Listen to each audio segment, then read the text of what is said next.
आप देख रहे हैं डार्क फाइल्स। तो चलिए बढ़ते हैं आज की इस कहानी की ओर। पिछले 15 मिनटों से ट्रेन एक ऐसी वीरान जगह पर रुकी है जहां ना तो आसपास कोई घर दिख रहा था और ना ही कोई इंसान। यहां तलक कि मैं अपनी बोगी में भी अकेला ही मुसाफिर था। खैर, ये आखिरी ट्रेन थी। ऊपर से इस ठंड में आधी रात गए कौन सफ़र करेगा। मगर मुझे समझ नहीं आ रहा था कि आखिर ट्रेन को यहाँ पर किस लिए रोका है। इतने में ही एक ट्रेन हवा की रफ्तार से बगल वाली पटरियों से होकर गुजरने लगी। मुझे पता चल गया शायद इस ट्रेन को पास करने के लिए मेरी ट्रेन को रोका गया होगा। फिर जैसे ही वो ट्रेन पार हुई, उसके कुछ देर बाद ही मेरी ट्रेन को भी खोल दिया गया। दरअसल मैं अपने घर से दूर एक दूसरे शहर में काम करता हूँ। हालांकि रोज मेरा काम शाम तक खत्म हो जाता है और मैं अंधेरा होते ना होते घर लौट जाता हूँ। मगर आज ऑफिस में कुछ ज़्यादा ही काम था, इसलिए आज थोड़ी देर हो गई। कुछ देर तक यूं ही ट्रेन चलती रही। फिर मेरा स्टेशन आया और मैं ट्रेन से नीचे उतर गया। नीचे उतरकर जैसे ही मैं उस बिना छत वाले प्लेटफॉर्म पर खड़ा हुआ कि तभी एक ठंडी हवा के झोंके ने मुझसे ये कह दिया कि आज मेरी खैर नहीं। कांपते कांपते मैं स्टेशन से बाहर निकला तो बाहर का नज़ारा देखकर मेरे होश उड़ गए, क्योंकि जिस जगह पर शाम तक ऑटो की लंबी लंबी कतारें लगी रहती थी, वो जगह अब एक वीराने में तब्दील हो चुकी थी। स्टेशन के बाहर ना तो कोई आदमी था और ना ही कोई सवारी। अब इसमें मेरे लिए दिक्कत वाली बात ये थी कि मैं यहाँ से ऑटो पकड़कर घर जाता था, और जब ऑटो ही नहीं है तो मैं घर कैसे जाऊँगा। मगर इस ठंड में पैदल चला तो बेशक घर पहुंचते पहुंचते बर्फ बन ही जाऊंगा। मगर और कुछ किया भी नहीं जा सकता था। कैसे भी करके घर तो पहुंचना ही था। इसलिए और समय ज़ाया ना करते हुए मैं घर की तरफ चलना शुरू कर दिया। कहीं कुछ भी साफ तौर पर दिख नहीं रहा था। कारण था घना कोहरा और अंधेरा। घड़ी में तब रात के 11:15 बज रहे थे। कहीं ना कहीं ये नज़ारा मेरे मन में पहले से ही छपा हुआ था, इसलिए मैं ज़्यादा हैरान नहीं हुआ और चुपचाप चलता रहा। पता नहीं क्यों, मगर उस रात मुझे बहुत ठंड लग रही थी। अब उतनी ठंड सच में थी या मेरी तबीयत खराब थी, ये नहीं पता। मगर हाँ, उस रात माहौल में कुछ तो अजीब था। ठंड, हवाओं की रफ्तार, अंधेरा, कोहरा, कुछ भी सामान्य नहीं था उस रात। खैर, मैं तेज कदमों से घर की तरफ चलता रहा। अभी मैं रास्ते पर चल ही रहा था कि तभी सड़क के किनारे पर मुझे कोई साइकिल रिक्शा खड़ी दिखी। उस साइकिल रिक्शा को देखकर पता नहीं क्यों मुझे एक अंदरूनी खुशी मिली। मैं दौड़कर रिक्शा के पास गया तो पाया कि कोई आदमी रिक्शा की सीट पर बैठकर खर्राटे मार रहा है। तभी मैंने उस आदमी को जगाते हुए कहा, भाई साहब उठिए भाई साहब। इस पर वो आदमी उठा तो सही, मगर जैसे ही कुछ बोलने के लिए उसने अपना मुंह खोला, तभी उसके मुंह से शराब की भास आने लगी।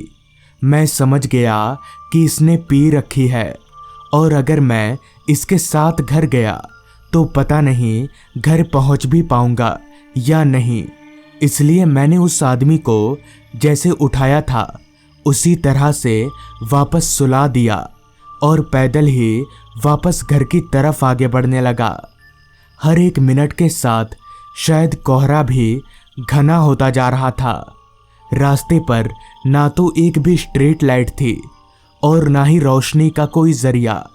बस चांद ही था जिसकी रोशनी के सहारे ही मैं रास्ते पर टिका हुआ था। अभी मैं चल ही रहा था कि तभी मेरी नज़र सामने रास्ते पर गई, जहां मुझसे कुछ आगे कोई शख्स रास्ते पर चल रहा था। मगर थोड़ी देर पहले तक तो रास्ते पर कोई नहीं था, तो फिर ये आदमी कहाँ से आ गया? मुझे काफ़ी हैरानी हुई, लेकिन मुझे भी उसी रास्ते पर चलना था, तो मैं चुपचाप चलता रहा। उस आदमी के चलने का तरीका बाकी इंसानों से कुछ हटकर था। वो अपने दोनों पैरों को काफ़ी फैला फैला कर चल रहा था। अभी मैं उस आदमी को देख ही रहा था कि तभी अचानक से वो आदमी थोड़ा आगे जाकर पता नहीं कैसे कोहरे में मिल गया। पर यह कैसे हो सकता है? आखिर कोई आदमी कोहरे में कैसे समा सकता है? मैं ठिठक कर अपनी जगह पर ही रुक गया और फटी हुई आंखों से कोहरे में उस आदमी को ढूंढने की कोशिश करने लगा।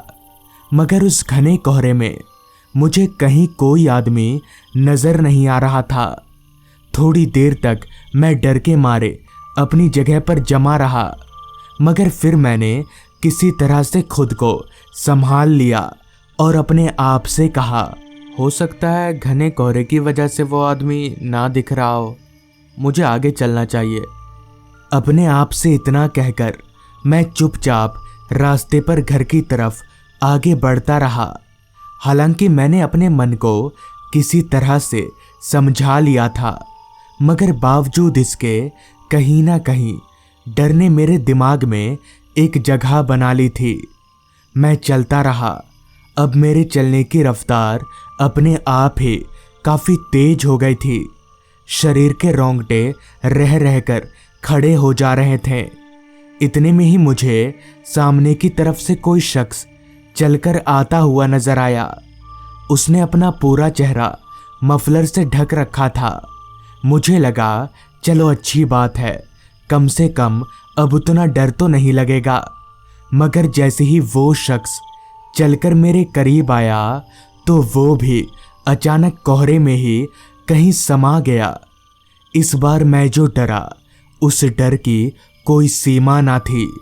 समझ नहीं आ रहा था कि अब क्या करूं, पीछे जाऊं या आगे चलता रहूं। कुछ सोच समझकर मैंने आगे चलते रहने का फैसला किया, क्योंकि अंधेरा और कोहरा तो चारों तरफ था। भागकर मैं जाता भी तो कहाँ जाता, ऊपर से मेरा घर भी अब ज्यादा दूर नहीं था। तो मैं घर की तरफ आगे बढ़ता रहा। रात अब और भी काली और गहरी हो चुकी थी। कांपते कांपते मैं अभी आगे बढ़ ही रहा था कि तभी मुझे रास्ते के एक किनारे पर फिर से चादर ओढ़े कोई आदमी खड़ा दिखा। मुझे लगा शायद ये भी उन्हीं लोगों में से होगा और थोड़ी देर में गायब हो जाएगा। क्योंकि गायब होने वाले उन लोगों ने मुझे अभी तक कोई नुकसान नहीं पहुंचाया था, इसलिए मैं उस आदमी के पास जाकर खड़े होकर उसके गायब होने का इंतज़ार करने लगा। पता नहीं उस वक्त मुझ में इतनी हिम्मत कहाँ से आ गई, मगर वो आदमी गायब ही नहीं हो रहा था। तभी उस आदमी ने मुझसे कहा, क्या हुआ, कोई बात है क्या? उस आदमी के मुंह से आवाज़ सुनकर मैं समझ गया कि ये कोई इंसान है, इसलिए मैंने उस आदमी को अपने साथ घटी पूरी घटना बता दी। सारी बात सुनकर उस आदमी ने कहा, वो लोग रात के मुसाफिर हैं। वो लोग हमेशा रात में ही निकलते हैं, मगर वो किसी को नुकसान नहीं पहुंचाते, बस ऐसे ही गायब हो जाते हैं। तभी मैंने उस आदमी से कहा, पर आप इतनी रात को यहाँ पर क्या कर रहे हैं? तो इस पर उस आदमी ने कहा, मैं भी तो उन्हीं लोगों की तरह रात का मुसाफिर हूँ। उस आदमी के इतना कहते ही मैं ज़ोर ज़ोर से हंसने लगा, क्योंकि मैं जानता था कि वो आदमी मजाक कर रहा है। तभी उस आदमी ने कहा, आइए आपको घर तक छोड़ देता हूँ। मुझे वो आदमी और उसकी बातें बहुत अच्छी लग रही थी, इसलिए मुझे कोई ऐतराज नहीं था। फिर हम दोनों मेरे घर की तरफ आगे बढ़ने लगे। रास्ते भर वो आदमी मुझसे कुछ ना कुछ बातें करता ही रहा। कुछ देर के बाद हम दोनों मेरे घर के पास पहुंच गए। मैं घर के दरवाजे पर गया और पीछे मुड़कर जैसे ही उस आदमी को धन्यवाद बोलना चाहा तो मेरे पैरों तले जमीन निकल गई, क्योंकि वो आदमी मेरे पीछे था ही नहीं। पर इतनी जल्दी कोई आदमी कैसे गायब हो सकता है? कहीं उसकी बात सच तो नहीं थी, कहीं वो भी रात का मुसाफिर तो नहीं था।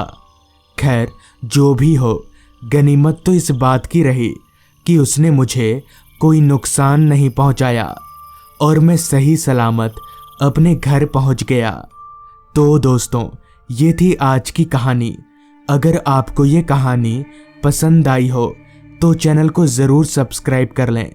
तो मैं आपका दोस्त आर्यन जल्द ही मिलूंगा आपसे ऐसी ही एक कहानी के साथ।